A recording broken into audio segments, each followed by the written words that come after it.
was one, one reason why we request you to let us go with this design. And second is, we are trying to use material which is more energy efficient.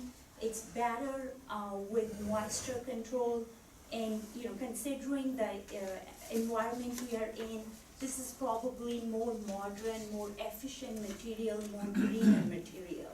And in no way it's cheaper. I mean, it's very modern 21st century material we are trying to use. And the third thing, this design goes well with my company's motive. We are selling a solution to patients, to the industry, which is 21st century. And we do not want to build a building which is, brick and stone, which kind of represents the more older ways of doing things. So I really request to let us go with this design. But you're 65% EFIS on this property. That's about 65% EFIS on that property, on that building, correct? That's not 21st century. Yeah, but that's not 21st century anything. I mean, to be perfectly honest with you. The reason I had suggested brick and stone was because it softens the look to the neighborhood. It's consistent with the building that next door to you, that we held them to that same standard. And that's one of the reasons. That was before the new Jewish building was done. So you're still backing up to a residential property. That's one of the reasons why I wanted it to be brick, because it softens the appearance to those people who live in that neighborhood. We've consistently done that, correct? You have. You've allowed variations to it. But not 65% EFIS. No, you've not done 165%. Can we, I completely, understand your concern, but in that situation, instead of having 100% brick and stone, can we present this option D, where we are still doing a lot of brick underneath, but we have some EFIS? And on the third Mercy building, they have a similar concept. What's the difference between this one and this one? I don't see it. So here's all brick. The brick is all the way up to the water table now. What's this right here? This is EFIS. It's just a different color. Well, you're 100%, or you're We're not 90% EFIS I wouldn't say 90. on the first plan. It's probably 60, 70 in that case. And here we are doing brick all over here. Some stone, more brick, less EFIS. And, the EFIS more at the top. It's more of a modern look that she's willing to go with. We're just requesting to have a little bit more modern look, so it transitions well. It's more for our township, so it's not like, there is a super modern building and then it's completely different outdoor. What's the elevation of the back of the building? What's the name? Be right here. I'd rather see this one. I don't think we have a color on that one, but I'll explain it to you. Right now, this is the back. There'll be stone here with option D. This will be brick instead of the different colored EFIS. So we're gonna have stone, brick, EFIS with option D. So why can't you make this EFIS brick? We tried, but it doesn't look good. And we're trying to make the renderings. It does not, I understand township's point of view, but as an owner, we are putting a lot of investment into this building too, and we want to look at the way our brand and companies kind of, looking at the future. When we trying to put brick, and it does not look good. We tried going through a lot of options. Did you bring those options with you? I did not, but we can, send it to you. It does not look good when we are trying to do all brick and using these colors.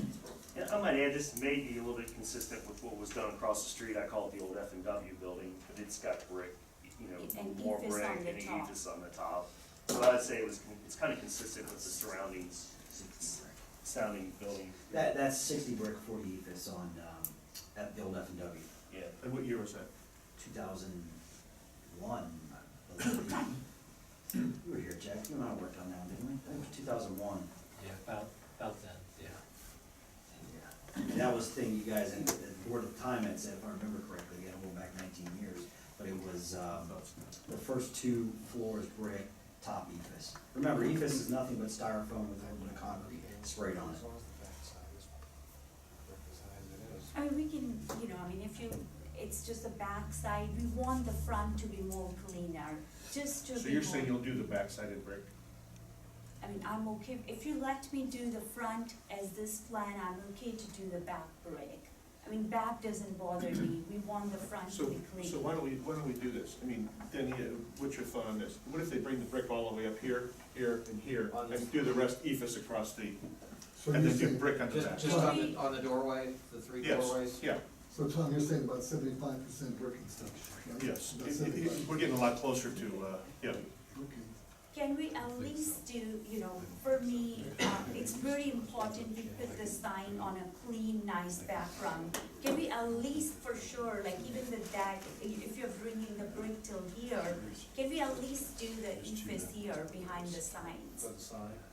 The sign on brick is a big, it does not look good.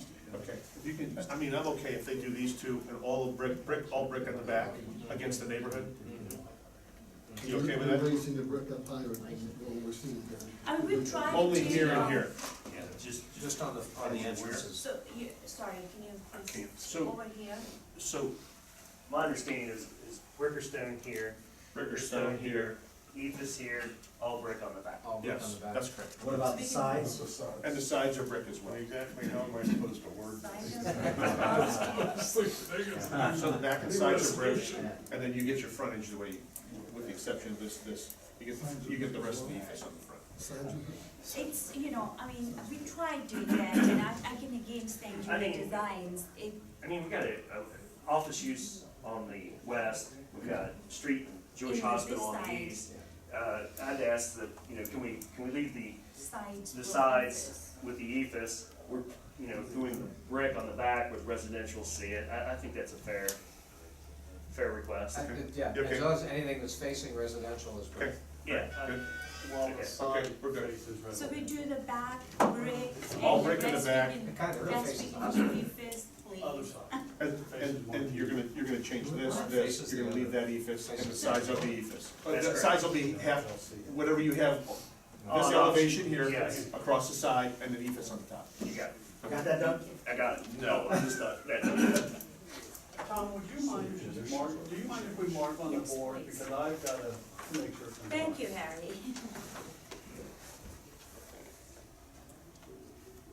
And then when you submit your zoning compliance plan, just submit a copy of that with it, submit that sheet.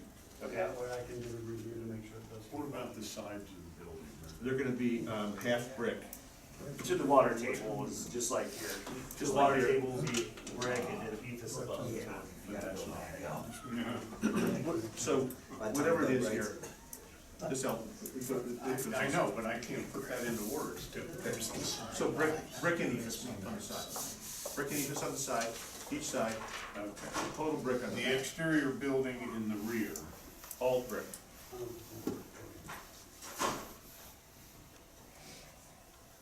East and west sides to be a mixture of brick and, are you using drive it or Ephes. a mixture of brick and?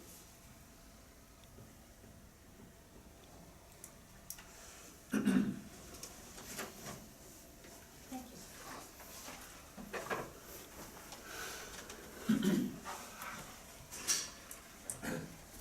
Thank you.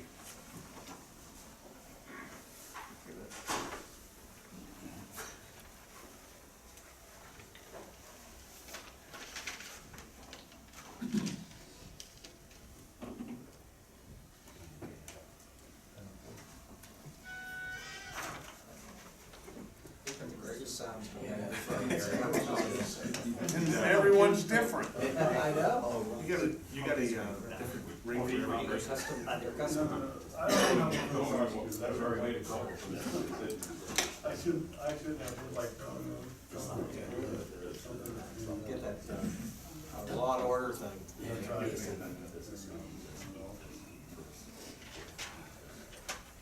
I think it's good. If you're done, Doug, we'll put the vote until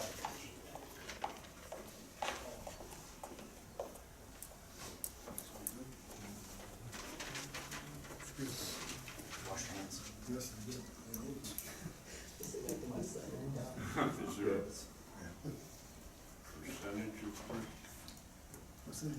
It's still not there. currently listed as currently shown on their elevations. Yeah. They're gonna send, Because that's what they've got on top of the bridge, they have a water table. there's a brick and water table that's up. When you have the drivers coming down, it's hard to see. And what it does, it shows the water. You'll see it, you'll see that they burn your house. It melts. It's like some, I think it's like. You just wanna say something, brick and ethos, it should be. Take off. There, you just gotta change. Oh, I'll show you. I'll show you. Like down south. So, All right, okay, where are we here? new number 4, I think we had a motion in a second. We did. We have a new number 4, which will read, building materials on the exterior rear of the building shall be brick. 100% Well, it's not. I mean, there's sills and that sort of thing. The exterior sides and front of the building shall be brick and ephes as shown on the plan. Motion to approve. Second. Second, further discussion? Mr. Miller? Mr. Connor? Aye. Mr. LaBarbera? Aye. Mr. Weedman? I do have that resolution now. Shoot. Okay, let's go back to item number 2. Doug, do I need to reread it? Yes. Okay. So I have a resolution providing for and authorizing removal of trash and debris, declaring nuisance for the property located at 11437 Sycamore Road, Sycamore Township, Ohio 45249, dispensing with the second reading and declaring an emergency. Motion? Second. Second, discussion? Yeah, you've warned them before, this is not the first. We're hearing about it. It's right by CAC. The administration building right next to it. This is a frequent flyer. Yeah, and just so the board knows, Okay, yeah. by the time it gets to the board, just to eliminate any other questions, I've always, and this is a standard practice for property maintenance, we always notify them before it gets to this point, period. There's always either a courtesy letter and a violation notice, or just a violation notice if it's a repeat offender. This has been going on for years, so it's a repeat, they'll clean it, and then it becomes a mess again. Okay. Just for the record. We have a motion and a second, further discussion? Mr. Miller? Mr. Weedman? Aye. Mr. LaBarbera? Aye. Mr. Connor? Aye. Thank you. Thank you, Harry. Now we get to approval of December 4th, 2018 workshop minutes. Motion? We have a second, discussion? Mr. Miller? Mr. LaBarbera? Aye. Mr. Connor? Aye. Mr. Weedman? Item number 6 on the agenda is, I heard the 6 and 6 and 7, I'll- or did they get flipped? Yes, they did. This is, they got flipped because this is the way the ORC requires us to adopt it. What these are, you remember from our audit, the state auditor has recently issued a guideline saying that any fines you take in from law enforcement activities, tickets, speeding tickets, DUIs, et cetera, have to go into a special fund. And they also said that any renew forfeitures which we get need to go into a special fund and be used for that purposes.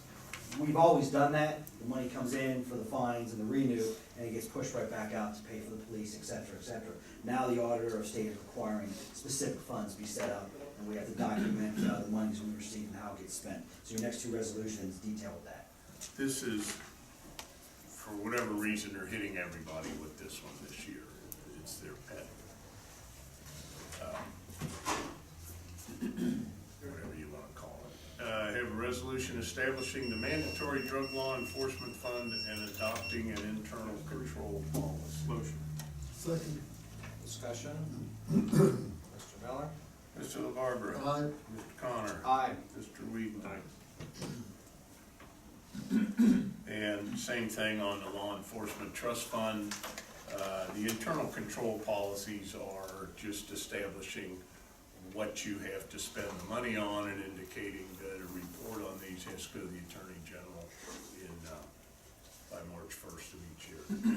The resolution establishing the law enforcement trust fund and adopting an internal control policy. Second. Discussion? Mr. Miller? Mr. Weedman. Mr. LaBarbera. Aye. Connor. Aye.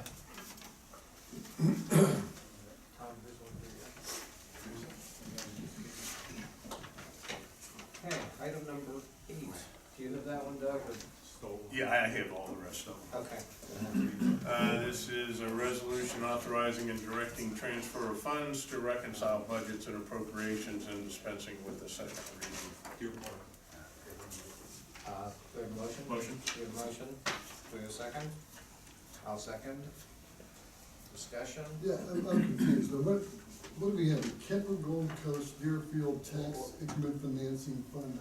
What's this?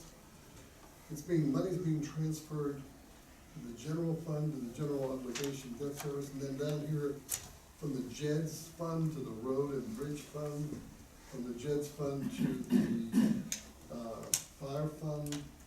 What, just, can you give me a brief explanation of that? Nope. So All I do is prepare them, Jim, I don't have the explanation. What this does is you cannot end the year on a negative balance for a fund. And up until the last couple of years, we have transferred money into the funds. And the law says you can transfer money, you have to reconcile your funds by the end of the year. It's all the same pot of money, they're just separate funds. You have to put money in those funds at the end of the year to end on you can't end in a negative balance. So all this is doing is taking money that was spent on a particular item and pulling it from its income source and pushing it to where it was actually spent. This happens every year, you have to reconcile your funds and zero everything out. In the future, what we have begun to do is we are now spending direct out of those funds, so the amount of these types of transfers at the end of the year will be limited in scope. Are completed. But the way that township budgeting process works is you appropriate money at the start of the year to start your spending, and at the end of the year, you reconcile that so everything matches up. And that's in this case what it does. In the case of Kemper Gold Coast, the way that was set up, when they set those funds up 20-some years ago, money comes into a special fund, then it has to get transferred to another fund to pay its debt, and you have a third fund. So why the state required us to create 3 different funds, when the money goes from point A to point C, when it really should go point A to B. So that's what this is for. Quick question, is this something, Greg, that you keep track of? It's a combination, it's mostly the fiscal office. This is different than the standard budgeting process, different than the general day-to-day spending. This just looks at everything at the end of the year and saying, okay, you budgeted X to spend in this particular category. Well, you spent that out of this fund, this fund, this fund. What this does is it reconciles it and pushes all into that fund for our, again, we don't use GAAP accounting, it's cash fund basis accounting. It pushes it into that particular fund. It's to reconcile the budget at the end of the year. And the next resolution is gonna be, okay, we're rolling into the next year now. Now we've gotta open up our checkbook again to start spending money. And then we're gonna do the same process again next year. Although I suspect it won't be as much to transfer, simply because we are now spending direct out of those JEDS funds.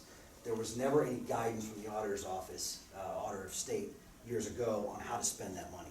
It was always, okay, you have your JEDS funds, take out your special revenue and put it to your fire fund, put it to your road fund. And since JEDS are now more prevalent, now the guidance is, well, you should be spending direct out of those funds instead of the transfer. Are you saying JEDZ? or JEDZ, yes. DZ? And any JEDDs would be the same thing. Same tree. Yeah. Yeah. Now Springfield Township is a whole nother ballgame. They put their JEDZ into the general fund, which I don't know how they're getting away with that. So they don't have to do the transfers like we do. Further discussion? Mr. Miller?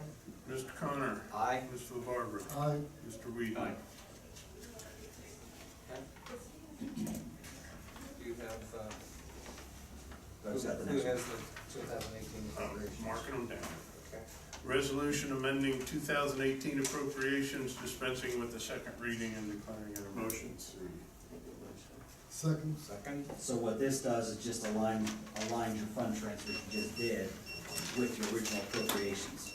And then the next resolution is setting us up for 19. Every year we have to estimate our resources to the county auditor. That then turns into adopting appropriations for 2019. Okay. Mr. Miller? Mr. Weedman. Mr. LaBarbera. Aye. Mr. Connor. Aye.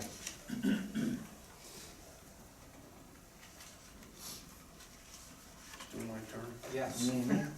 Resolution resolution adopting appropriations for calendar year 2019 and dispensing with the second reading. Motion. Second. Discussion? Mr. Miller? Mr. Connor? Aye. Mr. LaBarbera? Aye. Mr. Weedman? Okay.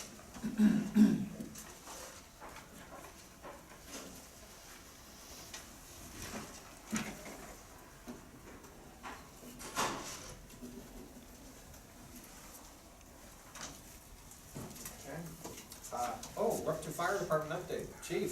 No, we have to open up 19, we have. I thought we just did.